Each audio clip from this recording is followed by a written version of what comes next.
to listen to Freddie from Beavertown. He will tell you about craft beer and cans. So thank you for being here, and if you want to hear better, please come closer. I know the acoustics are not very good. Here is Freddie. Thank you. Hey guys, I'm gonna make this short and quick. Do a little bit of a talk about craft beer in cans, and and the reason why we decided to go into cans. We still do bottles as well, but cans are far superior. I'm going to tell you the reasons why, and it is the future of craft beer, and it'll probably come to Finland as well pretty soon. Let's start a little bit about the brewery. We're 3 years old. We're from London. It was started by a guy called Logan Plant. You might know his daddy, Robert Plant, from Led Zeppelin. We started out as a brew pub on a small 650-liter kit. Then things got a little bit bigger, and we had to move out of the restaurant. So we moved on to East London. Same kit, 650 liters, but with 16 fermenters, and we brewed 9 times per week. 5 months ago, we moved to our new brewery up in Tottenham Hale, where we're now brewing on a 5,000-liter kit and with 8 10,000-liter fermenters. So things are getting bigger, and we are able to export to Finland, for instance. Finland is actually our 16th country that we're starting to export to. So we're all over Scandinavia, Europe, and as far away as Australia and Brazil.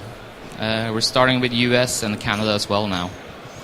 So things are going well. The main thing about going into cans compared to bottles is stability. In cans there is no light penetration. Also no oxygen is getting into the beer. So if you put the same beer into a can and a bottle and you taste them 1 month later, they will taste completely different.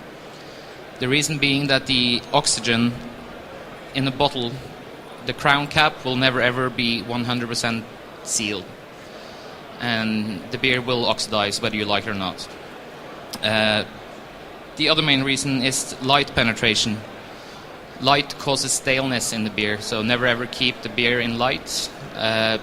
It'll create that skunkiness, as we call it. And also, it's better for the environment. You need far less energy to recycle cans than you'd need with bottles. What happened was that my boss, Logan, went to the US in 2012, and he had a can of a brewery called Surly, a big hoppy IPA, and that was kind of the big, wow, we need to do this. So as we made some money, we decided to invest in a canning line. It's not too expensive. It's probably about 150,000 euros. But for a small brewery, that's a lot of money. And then we also bought a bottling line because we thought we would have to sell bottles, and we thought it would be a hard sell with the cans. But at the moment, we're selling 95% cans and 5% bottles. So we got a brand new bottling line that is basically just collecting dust. So if anybody wants to buy one, we have one for sale.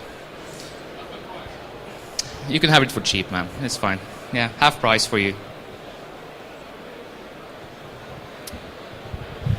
It's not much to say. In the US now, there are about 400 can-only craft breweries out of about 2,500 breweries in total. In the UK, where we are from, we were the first brewery to start canning. 3 months later, there was 5 breweries, and now next year I know about 8 other breweries that are going to start, and also Brewdog. They sell Brewdog in Finland, don't they? Yeah. Brewdog also bought the same canning line that we have now, so everyone's coming along. Brewdog have had cans for a while, but they didn't do it themselves. But now they will. Other than that, let's go through the list here. The other good thing about the cans is it's a nice canvas for art. So we have our own art guy, and We create funky, funny labels that we like ourselves, and other people like them as well. So instead of having a lot of brown on the bottle, we can use the whole can as basically a piece of art.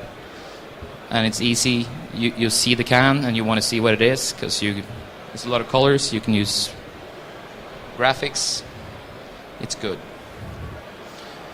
The thing about cans, if you're thinking of buying one, is when you make a can, you have to buy at least 100,000 cans of the same design.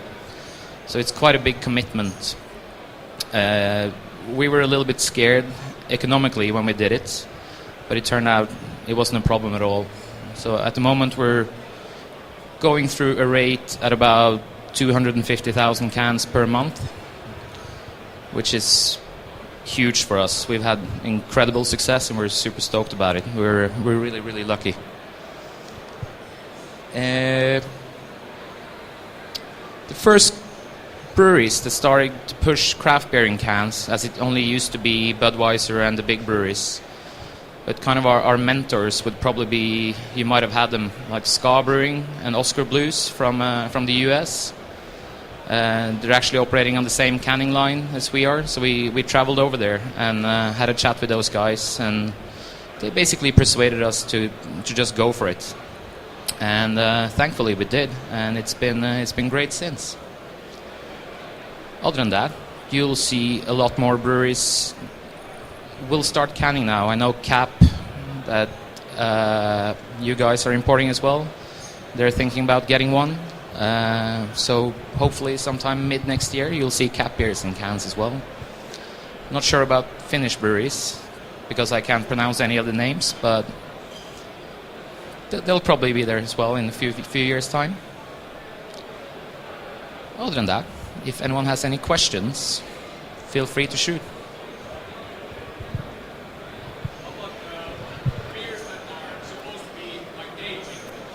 Barrel aging.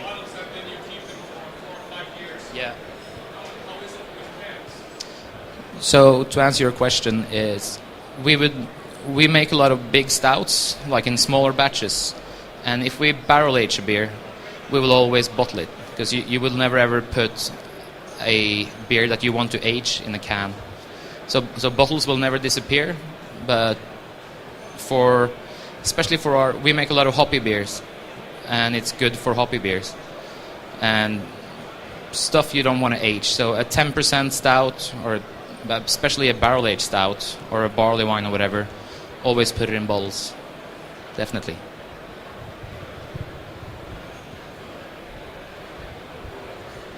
Well, thanks very much, guys. That was quick and easy.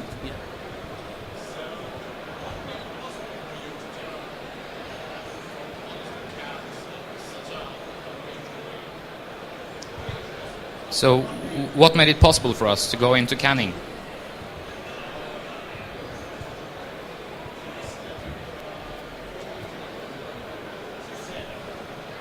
What made it possible for us to go into that commitment? No, well, like I said, we were super scared when we did it, and we thought it would have to be that we would really have to sell the cans, and we really prepared for that, to really try and sell it. But from day one, we're now doing 95% cans and 5% bottles. It's just, I guess we were lucky to be the first ones in the UK to do it. Well, not in the world. We got breweries in the... Yeah, but even the big breweries, the big microbreweries in the States now, Sierra Nevada, Brooklyn, they're even canning now. Sierra Nevada is even doing a canned conditioned beer, the pale ale, the world famous pale ale. They're conditioning it in cans. It's pretty cool. But what made us do it was that it's all about conviction, and we're 100% convinced that it's much better for the beer to be in a can than it is in a bottle. And in a way, we've already proved that, because we try our beers, we age our beers and try them, and a can beer, for instance a pale ale, in a can after 4 months tastes good, but in a bottle it's starting to go stale. So we want to stop selling bottles, but a lot of restaurants, particularly, they still want the bottles, so that's why we're still doing it. But I'd say in 2 years' time, we will have stopped doing that. Only the barrel-aged stuff and the big beers.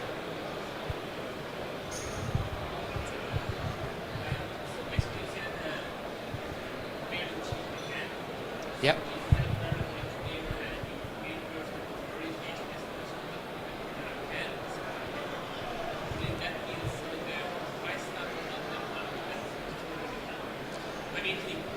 What if it's further developing in the can? Or in the yeah, I mean, that's just can. Well, if you spinning it for beer, yeah.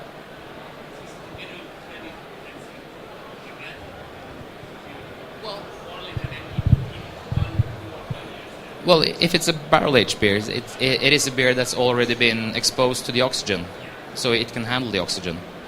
Which is why, also, to be perfectly honest, a big barrel-aged beer you usually release in maybe a big bomber bottle, and it looks really good. Yeah, bottles still look good, but yeah, that's a valid point. It would keep just as good in a can, but special beers, I think, should still be in bottles. Well, it's a good feeling opening a bottle as well, isn't it? Yeah.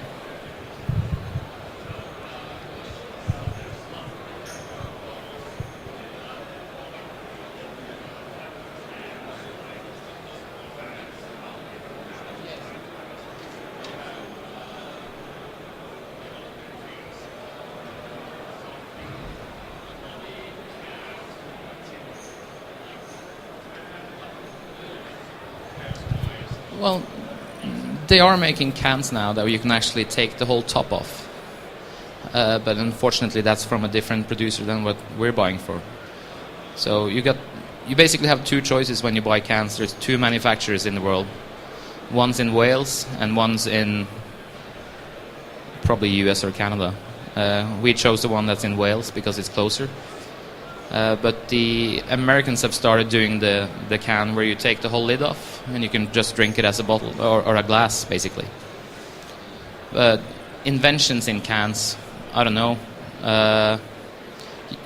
You do have the option of doing nitro. I don't know if you know nitro. I think Guinness even can come with nitro. It's like a little capsule that kind of it smoothens out the beer. So we are thinking about doing that. But, well, it's a long process from thinking about doing it to actually doing it.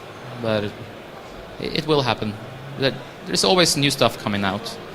And new possibilities. You can have a different feel to the can. You can, like, better grip cans. Yeah, a lot of weird stuff.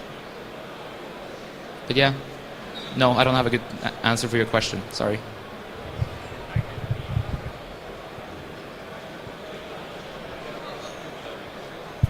All right, thanks, guys. Let's go have a beer. Oh, also, we have a tap takeover tonight at the Ölhus Copenhagen. And say what? It's in Kalevankatu, so please, you're all welcome. He's going to be there, and some new beers that we didn't have here. So join us. He will be there at 9. From 9 on, and the rest of us will come when this closes, so after 11. So it's a long night, but fun. Thank you, Freddie. Thank you, everybody.